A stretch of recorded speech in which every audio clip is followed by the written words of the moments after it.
Près de 5 mois après le passage de la tempête Ciarán, les traces sont moins visibles en ville, mais dans les bois, les stigmates sont bien présents. Et ce, bien que les élagueurs travaillent sans relâche depuis novembre. Et il y a encore beaucoup à faire. Des pins de cette taille-là, cette société spécialisée dans l'élagage en retire quasiment chaque semaine. L'opération nécessite vigilance et maîtrise. C'est le quotidien de ce grimpeur chevronné.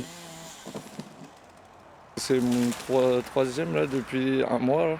Vous voyez, il a été déchiré, donc il manque un bout, donc il devient dangereux, infiltration d'eau, donc à l'avenir ce sera dangereux, près d'une route en plus. Ce bois est encore interdit au public. Avant d'intervenir ici, il a fallu attendre que le sol sèche pour pouvoir y accéder, mais il a surtout fallu trouver le temps. Les professionnels ne voient pas le jour depuis la tempête. Cette entreprise a embauché 3 salariés et ses carnets de commandes sont remplis jusqu'à septembre.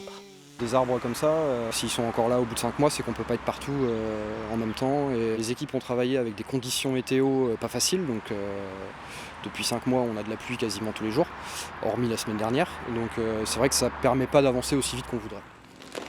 Après avoir paré au plus urgent, la municipalité a entamé la sécurisation des surfaces boisées.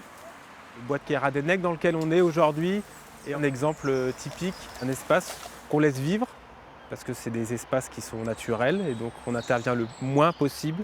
Par contre, ce sont des espaces ouverts au public, donc on doit garantir la sécurité à tous les promeneurs.